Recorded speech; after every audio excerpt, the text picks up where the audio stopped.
Hello friends. स्वागत है आपका एसटी विद विवेक में।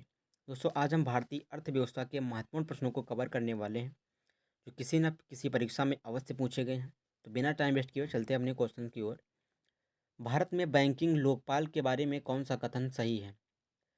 Banking Lokpal reserve bank of India द्वारा नियुक्त एक वरिष्ठ अधिकारी है जो ग्राहकों की शिकायतों का समाधान करता है। बिल्कुल राइट आंसर है ऑप्शन ए। भारत में इनमें से कौन सा बैंक सार्वजनिक क्षेत्र का बैंक नहीं है? सार्वजनिक क्षेत्र का बैंक नहीं है तो इसका राइट आंसर होगा ऑप्शन डी, फेडरल बैंक। ये सार्वजनिक क्षेत्र का बैंक नहीं है। भारत में हरित क्रांति के प्रणेता कौन थे? तो ये एम एस स्वामीनाथन जी थे, भारत में हरित क्रांति के प्रणेता। निम्नलिखित में से कौन सा सुमेलित नहीं है? सुनहरी क्रांति ये उद्यान से संबंधित है, बिल्कुल सही है। श्वेत क्रांति दूध से संबंधित है, बिल्कुल सही है। हरित क्रांति कृषि से संबंधित है। नीली क्रांति ये कुक्कुट पालन से नहीं, नीली क्रांति मछली पालन से संबंधित है, मछली पालन से संबंधित है नीली क्रांति। यहाँ पे राइट आंसर होगा ऑप्शन सी। हरित क्रांति का सबसे अधिक प्रभाव महसूस किया गया। हरित क्रांति का सबसे अधिक प्रभाव महसूस किया गया ये गेहूं के उत्पादन में। यहाँ पे राइट आंसर होगा option A. Operation flood second का निम्न में किससे संबंध है? तो ये दुग्ध आपूर्ति से संबंध है, ऑपरेशन फ्लड सेकेंड का। भारत में निम्नलिखित में से किस बैंक ने सर्वप्रथम इंटरनेट बैंकिंग सेवाओं की पेशकश की थी?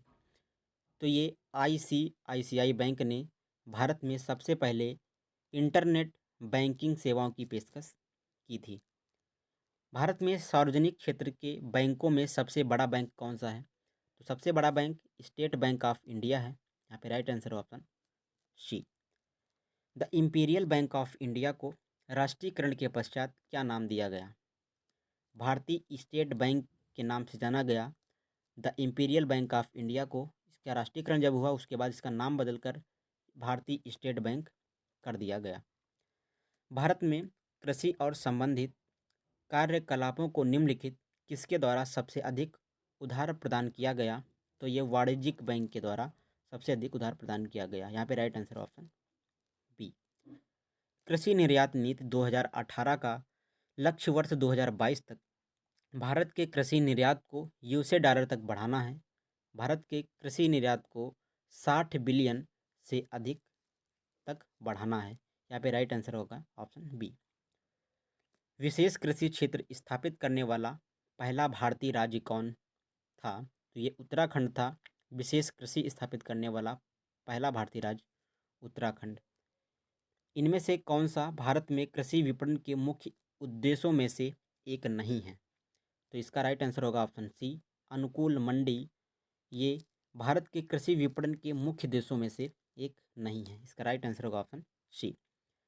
भारत में कई केंद्रीय सरकारी संगठन हैं जो कृषि विपणन में शामिल हैं। इनमें से कौन सा ऐसा संगठन नहीं है? भारत का कपास निगम ये भी बिल्कुल सही है, ये है। भारतीय खाद्य निगम ये भी है। कृषि लागत और कीमतों का आयोग ये भी है। तो यहाँ पे राइट आंसर हो जाएगा, कह रहा कि नहीं है तो भारत के कृषि निगम। इसका राइट आंसर हो जाएगा ऑप्शन डी। खाद्यान्नों का न्यूनतम समर्थन मूल्य प्रति वर्ष कौन घोषित करता है? खाद्यान्न का न्यूनतम समर्थन मूल्य प्रति वर्ष कृषि लागत एवं मूल्य आयोग निर्धारित करता है या घोषित करता है। इसका राइट आंसर होगा ऑप्शन सी। भारतीय खाद्य निगम की स्थापना कब हुई थी? भारतीय खाद्य निगम की स्थापना 14 जनवरी 1965 को हुई थी। भारतीय खाद्य निगम की स्थापना 14 जनवरी 1965 को हुई थी। भारत में कृषि आयकर लगाया जा सकता है तो ये राज्य सरकारों के द्वारा लगाया जा सकता है भारत में कृषि आयकर। कृषि विपणन की आधारभूत संरचना AMI कब से प्रभावी हुआ? ये कब से प्रभावी हुआ? तो ये अप्रैल 2014 से प्रभावी हुआ। इसका राइट आंसर होगा ऑप्शन सी। राष्ट्रीय कृषि बाजार NAM क्या है? NAM क्या है? तो ये कृषि उपज के लिए राष्ट्रीय ई व्यापार मंच है। एक कृषि उपज के लिए राष्ट्रीय ई व्यापार मंच है। यहाँ पे राइट आंसर होगा ऑप्शन सी।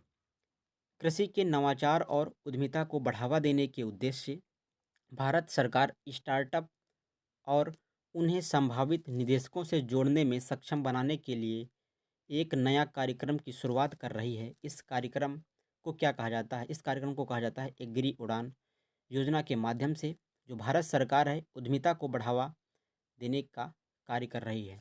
दोस्तों, अगर यह वीडियो आपको अच्छा लगा हो और अभी तक आपने हमारे चैनल को नहीं सब्सक्राइब किया है तो प्लीज़ दोस्तों सब्सक्राइब करें, शेयर करें और कमेंट करके हमें बताएं कि इसमें से आपके कितने क्वेश्चन सही हुए। जय हिंद दोस्तों।